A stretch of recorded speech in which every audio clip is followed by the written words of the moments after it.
고대 이집트의 측량술은 그 당시 생활의 일부분이었고 나라가 발전할 수 있는 기초가 되었습니다. 이런 이유로 고대 이집트인들은 도형을 활발하게 연구했습니다.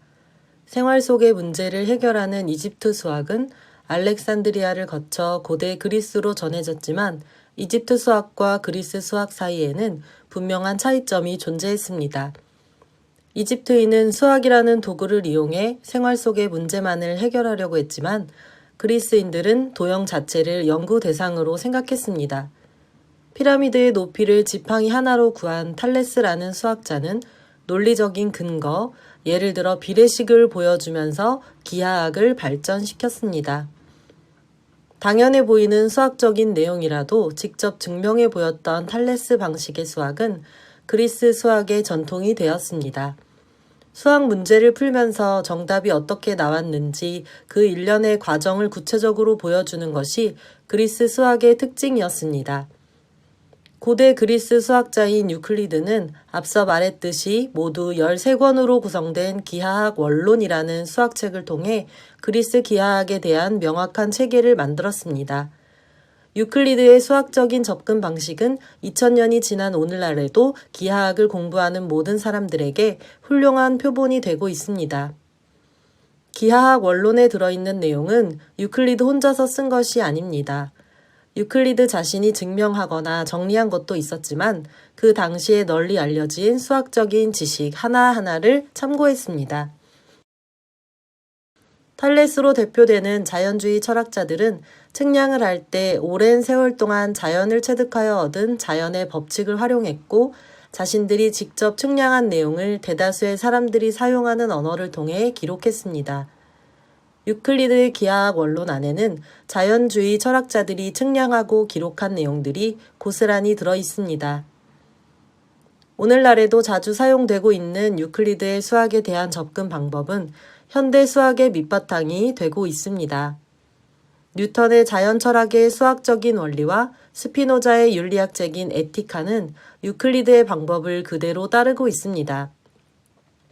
자연 철학의 수학적 원리는 근대 역학을 완성한 뉴턴이 지은 책으로 라틴어로 기록되어 있는데 총 3편으로 구성되어 있습니다. 책의 서문에 이어 기본적인 역학 개념인 물질의 양, 운동의 양, 힘에 대한 내용이 들어있고 그 뒤에는 절대적인 시간과 절대적인 공간을 설명한 후 근대 역학에서 가장 중요한 3개의 법칙을 설명하고 있습니다. 그것을 오늘날의 용어로 말하면 관성의 법칙, 작용과 반작용의 법칙, 그리고 질량과 가속도의 곱이 힘에 비례한다는 가속도의 법칙입니다.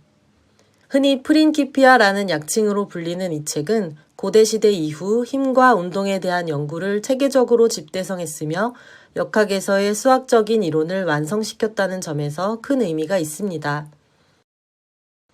그 중에서도 제3편은 코페르니쿠스의 지동설이 안고 있던 많은 문제, 특히 케플러가 발견한 행성의 타원 궤도 문제에 대하여 명확한 해답을 제시했습니다. 에티카의 마지막 문장인 모든 고귀한 것은 어렵고도 드물다에는 스피노자의 특별한 사상과 인생이 그대로 녹아 있습니다. 오랫동안 저주받고 배척당했던 스피노자의 이론은 그가 세상을 떠난 지 300년이 지난 후에야 현실을 이해하는 핵심적인 이론으로 받아들여졌습니다. 부와 권력을 지배하는 사람들에게는 보이지 않는 그 틈바구니를 아웃사이더인 스피노자가 독창적인 통찰로 이끌어냈기 때문입니다. 그의 심오한 고독이 한없이 추구했던 것은 진실이었습니다. 그 당시 사회에서는 거의 영향력을 갖지 못했던 스피노자의 철학이 시간이 흐를수록 사람들을 감동시키고 더 큰 현실적인 힘을 발휘하면서 우리는 진실이 지닌 그 무한한 파급 효과를 충분히 알게 되었습니다. 수학 공부를 할 때 그 단원을 배우는 목적을 명확하게 아는 것은 중요합니다. 또한 그 단원에서 등장하는 수학 이론에 대한 논리적인 근거를 알 수 있다면 더더욱 좋은 일입니다. 이 단원에서 다루고 있는 점, 선, 면은 도형의 기본 요소입니다. 점, 선, 면이 어떻게 만들어지고 이들 점, 선, 면 사이에는 어떤 관계가 있는지 알 수 있다면 얼마나 좋을까요? 두 면이 만나서 하나의 선을 공유하게 될 때 그 선을 두 면의 교선이라고 말합니다. 그리고 점은 다음과 같이 세 가지 경우에 결정됩니다. 두 면이 만나서 생기는 교선이 평행하지 않은 서로 다른 세 평면은 단 하나의 점을 결정합니다. 평면과 만나는 직선은 단 하나의 점을 결정합니다. 서로 만나는 두 직선은 단 하나의 점을 결정합니다. 선이 결정되는 조건은 다음과 같습니다. 서로 만나는 두 평면은 하나의 직선을 결정합니다. 서로 다른 두 점도 하나의 직선을 결정합니다. 면이 결정되는 조건은 다음의 네 가지 경우가 있습니다.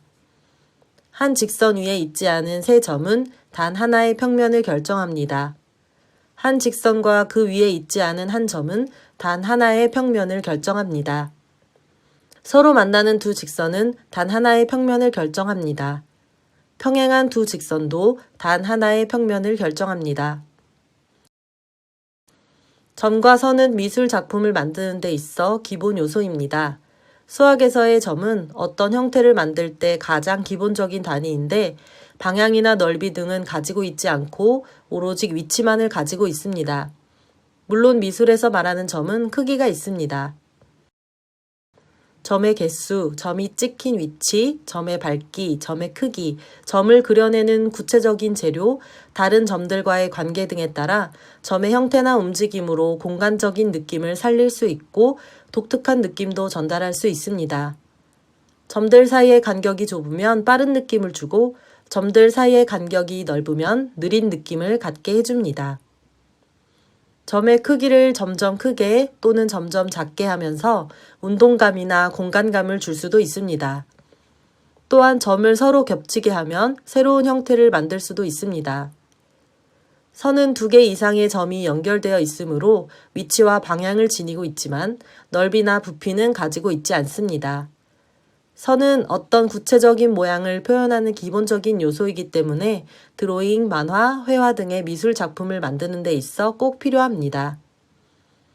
또한 선은 사물의 형태를 구현하는 것 이외에도 명암, 강약, 질감, 공간, 움직임을 표현할 때도 쓰이는데 선의 길이, 굵기, 방향, 밝기, 선을 표현하는 재료, 선들 사이의 간격 등을 잘 고려하면 전달하고자 하는 감정까지도 구체적으로 표현할 수 있습니다. 점의 연결 상태에 따라 직선과 곡선이 만들어집니다. 직선은 남성적이며 주로 속도감이나 예리함, 그리고 간결함 등의 느낌을 줍니다. 반면 곡선은 여성적인 분위기를 연출하고 유연하거나 풍요롭고 우아함 등의 느낌을 줍니다. 가는 선은 섬세함과 예민함을, 굵은 선은 대담함과 둔탁한 느낌을 표현합니다. 선은 기울어진 정도에 따라 다른 느낌을 줍니다.